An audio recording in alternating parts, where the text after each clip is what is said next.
Study IQ IAS, अब तैयारी हुई अफोर्डेबल। नमस्कार दोस्तों आई एम श्योर कि आप में से जितने भी लोग हैं, जब भी टूरिस्ट डेस्टिनेशन की बात होती है तो मालदीव्स काफी ज्यादा आगे आता है। लेकिन शायद ही कोई लक्षद्वीप जाना चाहता हो। देखो, उसके अलग कारण है, काफी सारा रिस्ट्रिक्शंस लगाया गया है। लेकिन मैं आपको पहले एक मैप दिखाता हूं। ये आप देख सकते हो, भारत का जो केरला वाला साइड है ये आपको देखने को मिल रहा होगा। इसके अगर आप वेस्टर्न साइड में जाओगे तो यहां पर लक्षद्वीप देखने को मिल रहे होंगे। डोंट वरी, मैं आपको आगे वीडियो में और अच्छे से डिटेल में इसके बारे में बताऊंगा। लेकिन पहले मैं आपको इसको लोकेशन इसलिए बताना चाहता हूं क्योंकि आप देख सकते हो यहां पर जो लक्षद्वीप का एकदम सबसे नीचे वाला सदर्न वाला पार्ट है, जहां पर ये आइलैंड आपको दिख रहा होगा मिनिकॉय, और उसके जस्ट पास में ही यहां पर से स्टार्ट होता है आपका मालदीव्स। तो मालदीव्स का जो नदन वाला पार्ट है और जो लक्षद्वीप का सदर्न वाला पार्ट है वो बहुत ज्यादा करीब है। ये मैं आपको दिखाना चाहता था। इससे क्या होता है कि दोनों की जो ज्योग्राफी है, लक्षद्वीप और मालदीव्स, वो काफी सिमिलर है। मतलब जो आपको अच्छा ब्यूटी, कोरल्स, जितनी भी चीजें आपको मालदीव्स में मिलती हैं वही सेम चीज आपको लक्षद्वीप में भी मिलेंगी। इनफैक्ट मैं तो कहूंगा लक्षद्वीप में ज्यादा बेटर मिलेंगी, क्योंकि अभी क्या हुआ है कि यहां पर कमर्शियलाइजेशन बड़े स्तर पर नहीं हो पाया है, जिसकी वजह से उसकी जो ओरिजिनल ब्यूटी है वो अभी भी लक्षद्वीप के अंदर है। ऑल्दो मालदीव्स में आपको पता ही है कि कितना ज्यादा कमर्शियलाइजेशन हो चुका है। तो अभी हो क्या रहा है, आपने देखा होगा कि पीएम मोदी लक्षद्वीप के टूर पर गए थे, मतलब 2 दिन के वहां पर गए थे और कई सारे जो डेवलपमेंट प्रोजेक्ट्स हैं उसका उद्घाटन किया। लेकिन साथ ही साथ उन्होंने कई सारे पिक्चर्स डाले और उसके बाद से अचानक से भारतीयों का जो उत्साह है वो देखने को मिल रहा है। लेकिन इसी के बीच क्या होता है, यहां पर मालदीव्स के जो वहां के पार्लियामेंट के मेंबर हैं वो एक तरह से रेसिस्ट जो रिमार्क्स है वो इंडियंस के लिए पास करते हैं। वो मैं आपको आगे वीडियो में बताऊंगा। और कहीं ना कहीं अब इसी को लेकर सवाल खड़ा हो रहा है कि क्या जो भारतीय पहले मालदीव्स जाते थे या फिर आगे आने वाले समय में मालदीव्स की सोच रहे थे, चाहे वो हनीमून हो या फिर दोस्तों के साथ टूरिस्ट डेस्टिनेशन हो, जितनी भी चीजें हैं, क्या अब उसको बॉयकॉट करके लक्षद्वीप की तरफ रुख करेंगे? तो इसी को हम समझेंगे इस वीडियो के अंदर। आपको काफी कुछ जानने को मिलेगा, जो इनसाइट्स है वो समझ में आएगा, जो नंबर्स हैं टूरिस्ट कहां पर कितना जाते हैं वो भी मैं आपको बताऊंगा। चलिए आगे बढ़ते हैं। लेकिन उससे पहले ध्यान रखिएगा दोस्तों, अगर आप यूपीएससी की तैयारी कर रहे हैं और अगर आप प्रीलिम्स क्रैक करना चाहते हैं इस साल का 26 मई को जो एग्जाम है, तो हमारा SIP प्लस का जो बैच है वो कल से ही स्टार्ट हुआ। आपके पास मौका है, वो आप ज्वाइन कर सकते हो। या फिर अगर आपको यूपीएससी का जो पूरा फाउंडेशन बैच है अगर उसकी प्रिपरेशन करनी है, मतलब प्रीलिम्स, मेंस, इंटरव्यू सारी तैयारी करनी है, तो ये हमारा फाउंडेशन बैच कल से स्टार्ट हो रहा है 8 जनवरी से। वो आप ज्वाइन कर सकते हैं by using the code Ankit live हमारे वेबसाइट ऐप पर जाकर, या फिर कमेंट सेक्शन में लिंक दिया हुआ है। और इसके अलावा अगर आप एमसीक्यूज अटेम्प्ट करना चाहते हैं तो मेरे इंस्टा पेज पर जाइए, वहां पर स्टोरीज में जितने भी एमसीक्यूज हैं उसको आप अटेम्प्ट कर पाएंगे। चलिए शुरुआत करते हैं और सबसे पहले तो ये देखते हैं कि एग्जैक्टली हुआ क्या है, यहां पर हम लक्षद्वीप की इतनी चर्चा क्यों कर रहे हैं। एक्चुअली हुआ क्या था कि 5 जनवरी को यहां पर जो रूलिंग पार्टी है मालदीव्स में, आपको पता है मुइज़ो प्रेसिडेंट बन गए हैं मालदीव्स के, और वो काफी प्रो चाइना माने जाते हैं, एंटी इंडिया माने जाते हैं। इनफैक्ट जो पूरा कैंपेन रहा था उनका इलेक्शंस के दौरान, वो इंडिया आउट करके जो पूरा कैंपेन चलाया गया। और इसी को देखते हुए अगर आप देखोगे तो इनके जो पार्टी है that is PPM, progressive party of Maldives, और इन्हीं के यहां पर काउंसिल मेंबर है जिनका नाम है जाहिद रमीज। ये आप देख सकते हो, जाहिद रमीज। इनका एक ट्वीट आता है। एक्चुअली क्या हुआ था कि पीएम मोदी जब वहां पर गए थे लक्षद्वीप, तो उन्होंने यहां पर पिक्चर्स ट्वीट किए थे। उनमें से एक यूजर हैं ट्विटर पर, उन्होंने किया कि what a great move, it's a big setback to the new Chinese puppet government of Maldives, also it will boost tourism in Lakshadweep. इसी को देखते हुए यहां पर जो रूलिंग पार्टी है मालदीव्स की, उनके द्वारा ट्वीट किया गया है यहां पर, the move is great, however the idea of competing with us is delusional. मतलब आप हमारे साथ कंपीट नहीं कर सकते। How can they provide the service, जो हम प्रोवाइड मालदीव्स में करते हैं सर्विस, वो इंडिया कैसे कर पाएगा? How can they B so clean. चलो यहां तक समझ में आता है। लेकिन इसके बाद जो आखिरी सेंटेंस था, the permanent smell in the rooms will be the biggest downfall. तो कहीं ना कहीं ये रेसिस्ट रिमार्क दिखाता है इंडियंस की तरफ, और इसी की वजह से यहां पर काफी चर्चा होने लगी। जो यूजर्स हैं लगातार ट्विटर पर, वो जाहिद रमीज के कमेंट में जाकर वहां पर लिखने लगे कि India will show one day, आप 1 या 2 साल बाद देखना कैसे जो लक्षद्वीप है वो एक मेन टूरिस्ट हब बन जाएगा, यहां पर जो इंडियंस हैं वो धीरे धीरे बॉयकॉट करेंगे। तो इस तरह की चर्चा होने लग गई है। अब हुआ क्या है, ये सारी चीजें पीएम मोदी के इंपैक्ट की वजह से आपको देखने को मिल रहा है। मैं आपको 2 साल पहले ले जाना चाहता हूं। एक्चुअली 2-3 साल पहले अगर आपको याद हो, 2021 में जब कोविड-19 पैंडेमिक का दौर चल रहा था, उसका इंपैक्ट उस समय चल रहा था, और आपको पता है जो टूरिज्म है वो बहुत ज्यादा इंपैक्ट हुआ था। 2021 में पीएम मोदी ने क्या किया, वो ट्विटर पर गए और आप देख सकते हो इस तरह का जो पिक्चर्स है, ये टुलिप गार्डन का पिक्चर है कश्मीर का, और वहां का पिक्चर उन्होंने पोस्ट कर दिया ट्विटर पर। और इसी को देखते हुए बहुत सारे जो टूरिस्ट हैं वो कश्मीर जाने लग गए। वहां पर जो टूरिज्म का संख्या है टुलिप गार्डन को देखने का वो काफी ज्यादा बढ़ने लग गया। तो ये एक बात साफ है कि जब भी पीएम मोदी कहीं जाते हैं, लोगों से आग्रह करते हैं कि आप वहां पर जाइए, देखिए कितनी अच्छी ब्यूटी है, तो अचानक से टूरिज्म बढ़ने लगता है। और कहीं ना कहीं वही सेम चीज 2024 के स्टार्टिंग में पीएम मोदी ने किया है और लक्षद्वीप वहां पर गए हैं। और लक्षद्वीप में आपको बता दूं 36 जो आइलैंड्स हैं उससे मिलकर बना हुआ है। एक्चुअली अगर आप देखोगे यहाँ पर मैप में केरला का जो कोची है, यहाँ से आपको, क्योंकि एक्चुअली क्या है ना कि अगर आप लक्षद्वीप जाना चाहते हैं तो एक ही रास्ता है, दैट इज कोची। वहीं से आपको अलाउ किया जाता है, जो प्लेन हो गया या फिर शिप हो गया, आप यहीं से जा सकते हैं। और आप देख सकते हैं कई सारे आइलैंड से मिलकर ये बना हुआ है। अगर आप इसका लिटरल मीनिंग देखोगे लक्षद्वीप का मलयालम और संस्कृत में, तो इसका मतलब होता है 100,000 आइलैंड्स। ठीक है, वैसे अगर हम बात करें तो 36 आइलैंड्स हैं, लेकिन एक्चुअली दिखते 35 ही हैं, क्योंकि एक आइलैंड इसमें से डूब गया है। ठीक है, खैर यहां पर मैं आपको यह भी बता दूं, लक्षद्वीप की जो कैपिटल है वो है कावाराती। यहां पर आप देख पाओगे ये आपका कावाराती, ये इसकी कैपिटल है। और यहां पर ये एक union territory, I am sure ये तो आप सबको पता होगा। इसका जो एरिया है टोटल वो है 32.6 स्क्वायर किलोमीटर। पॉपुलेशन बहुत कम है, 1 लाख से भी कम पॉपुलेशन है। लैंग्वेजेस की बात करें तो मलयालम और इंग्लिश देखने को मिलती है, और सबसे ज्यादा एथनिक ग्रुप के जो लोग हैं वो आपको मलयाली वहां पर देखने को मिलते हैं। खैर यहां पर सबसे इंपॉर्टेंट चीज आपको ध्यान रखना है कि जो इसकी ब्यूटी है इट इज अनपैरेलल। जो बीचेस हैं वहां पर, ब्लू वाटर है, व्हाइट सैंड है, फ्रेंडली पीपल है, जो नेचर है, ये सारे पिक्चर्स अगेन आप देख सकते हो पीएम मोदी ने अपने टूर के दौरान किया था। और कहीं ना कहीं ये एक इशारा था लोगों को, भारत के लोगों को, कि आप लक्षद्वीप जाइए। लेकिन एक्चुअली क्या है ना, जैसा मैं आपको पहले भी बोल रहा था कि लक्षद्वीप जाना इतना आसान नहीं है। यहाँ पर आपको परमिट लेना होता है।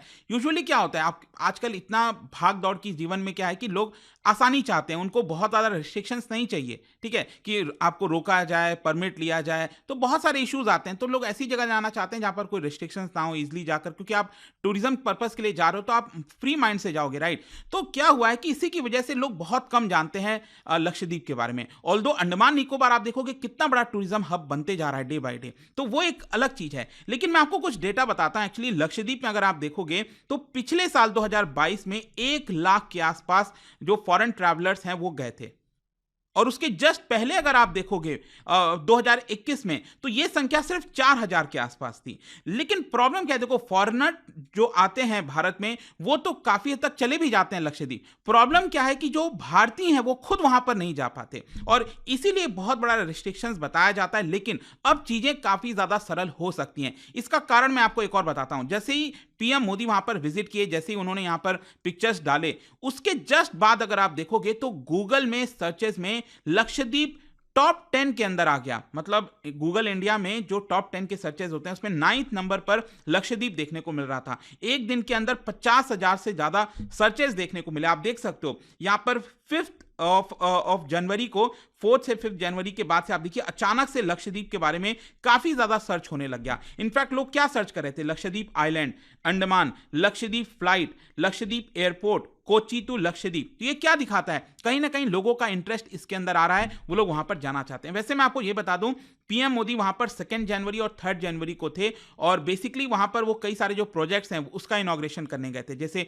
कोची लक्षद्वीप आइलैंड जो सबमरीन ऑप्टिकल फाइबर कनेक्शन है उसको वहां पर किया गया, और अपने स्टे के दौरान उन्होंने कई सारे एक्टिविटीज की और वहां पर जो ब्यूटी है वो लोगों को दिखाया। लेकिन अब फाइनल क्वेश्चन यहां पर यह है कि क्या भारत मालदीव्स को बॉयकॉट कर सकता है, क्या करेगा। देखो यहां पर जिस तरह से सडन इंटरेस्ट आया है लोगों के अंदर लक्षद्वीप के बारे में जानने में, इसमें कोई भी ताजुब नहीं होगा, क्योंकि जिस तरह के रिलेशंस भारत और मालदीव्स के समय हो चुके हैं और जिस तरह से होते जा रहे हैं, कहीं ना कहीं लोगों को भी अब ऐसा लगता है कि वो मालदीव्स क्यों जाएं, जब वही चीज आपको अपने ही देश में मिलती है तो वहां पर वो जाना प्रेफर करेंगे। क्योंकि आपको मैं एक चीज बताता हूं, देखो यहां पर अगर आप 2 पिक्चर्स देखोगे, क्या आपको कोई बहुत ऐसा डिफरेंस देखने को मिल रहा है? दोनों एक ही तरह के दिख रहे हैं। आपको मैंने स्टार्टिंग में मैप में दिखाया था कि दोनों का जो लोकेशन है वो बहुत ज्यादा नजदीक है, तो ऐसा डिफरेंस तो हो ही नहीं सकता उनके ब्यूटी में। यहां पर ये जो ऊपर वाला पिक्चर है ये लक्षद्वीप का है, नीचे वाला पिक्चर है ये मालदीव्स का है। डिफरेंस क्या है कि मालदीव्स में उन्होंने टूरिज्म का बहुत अच्छा फैसिलिटी क्रिएट कर रखा है।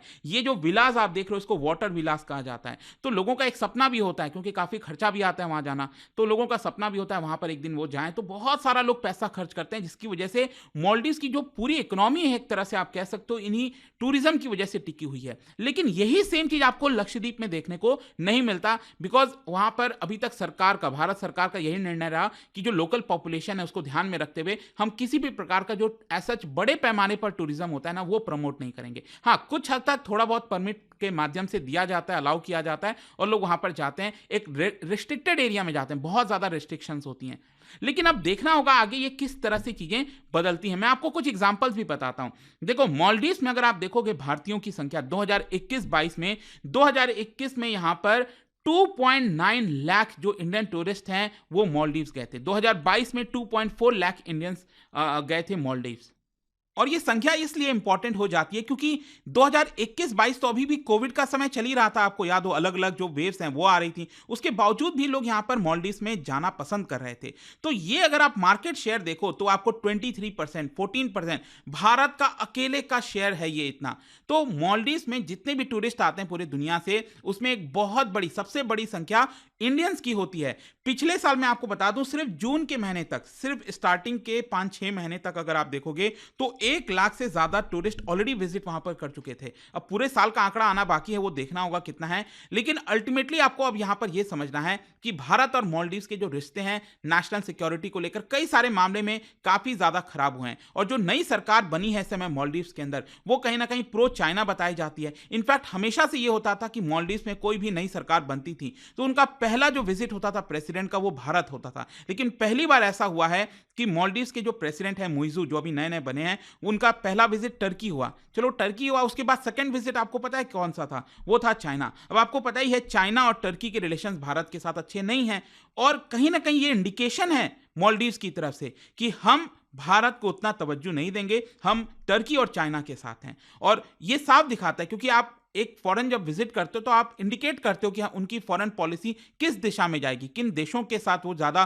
क्लोज रहना चाहते हैं। तो इसकी वजह से जिस तरह का सिचुएशन बना है, जो रिलेशंस बने हैं भारत और मालदीव्स में, वो काफी ज्यादा चिंताजनक है। इनफैक्ट पिछले साल ही आपको याद होगा दिसंबर के महीने में मालदीव्स ने कह दिया था कि जो हाइड्रोग्राफिक सिक्योरिटी एग्रीमेंट है भारत के साथ, जो पीएम मोदी ने 2019 में साइन किया था मालदीव्स में जाकर, उसको वो रिन्यू नहीं करने वाले हैं। वो जून में एक्सपायर हो जाएगा 2024 में। फिर इसके अलावा यहाँ पर जो इंडियन ट्रूप्स हैं जो हेल्प करने के लिए हैं मालदीव्स में, वहां से भी उनको हटाने की बात कही गई है। तो पहले तो ऐसा लग रहा था कि शायद इलेक्शन जीतने के लिए वो एंटी इंडिया कार्ड खेल रहे हैं, लेकिन इलेक्शन जीतने के बाद भी उनका जो स्टैंस है वो चेंज नहीं हुआ है और उन्होंने साफ कह दिया है कि भारत के जितने ट्रूप्स हैं वो वहां से वापस चले जाएंगे। लेकिन अल्टीमेटली आपको एक और चीज समझना है, अगर यहां पर भारतीय बॉयकॉट करते हैं मालदीव्स को, तो इंपॉर्टेंट ये हो जाता है कि लक्षद्वीप में क्या वो फैसिलिटीज मिलने वाली है कि नहीं, क्या वो रेस्ट्रिक्शन, जो परमिशन राज जिसको कहते हैं ना, ब्यूरोक्रेटिक स्ट्रक्चर, क्या वो हटेगा कि नहीं। कहीं ना कहीं पीएम मोदी का ये जो ट्वीट आया है उससे इंडिकेशन होता है कि हाँ, ये सारी चीजें धीरे धीरे सरल हो जाएंगी। और मैं आपको एक और इंटरेस्टिंग चीज बता दूं, ताज होटल का जो 2 चेन है, एक्चुअली IHCL आपको पता होगा, जो ताज होटल्स को ओन करता है, इंडियाज लार्जेस्ट हॉस्पिटैलिटी कंपनी, उन्होंने पिछले साल ही अनाउंस किया था कि 2 ताज की जो प्रॉपर्टीज हैं वो 2 डिफरेंट आइलैंड्स में लक्षद्वीप में ओपन होने जा रही हैं, सोहेली और कदमत। अगेन आप देख सकते हो यहाँ पर, ये रहा आपका कदमत, यहाँ पर भी एक ताज की जो प्रॉपर्टी है वो ओपन होने वाली है। तो और इसमें एक और चीज मैं आपको बताऊं, जो प्रॉपर्टी होगी ताज की, वहां पर आपको वाटर मिलेगा, जो फैसिलिटी आपको मालदीव्स में मिलती है वो चीज अब आपको लक्षद्वीप में मिलने जा रही है। तो ऑब्वियस सी बात है कि यहां पर जब आपको सस्ते दाम में आप अपने देश में ही, लक्षद्वीप में ही जाकर वही सेम, इनफैक्ट उससे बेटर चीजें एंजॉय कर सकते हो, ब्यूटी देख सकते हो, तो कोई भी मालदीव्स क्यों जाना चाहेगा। तो देखते हैं ये किस तरह से चीजें टर्न आउट होती हैं, पीएम मोदी का इसमें कितना इंपैक्ट आता है। आपका क्या सोचना है दोस्तों, मुझे कमेंट्स में जरूर बताइएगा, मैं जानना चाहूंगा। और जाने से पहले एक इंटरेस्टिंग क्वेश्चन, देखो मैंने आपको बोला था ना स्टार्टिंग में कि लक्षद्वीप में टोटल 36 आइलैंड्स है, लेकिन एक आइलैंड उसमें जो है सबमर्ज हो गया है, डूब गया है ड्यू टू सी इरोजन। तो आपको बताना है वो आइलैंड कौन सा है जो इरोड हुआ है। इसका राइट आंसर आप सबको पता है, मेरे इंस्टाग्राम पर तो मिलेगा ही, वहां पर अगर आप नहीं हो कोई बात नहीं, टेलीग्राम से ले सकते हैं इसका सही उत्तर। मैं कई सारे जो MCQs हैं वो यहाँ पर स्टोरीज में डालता रहता हूँ।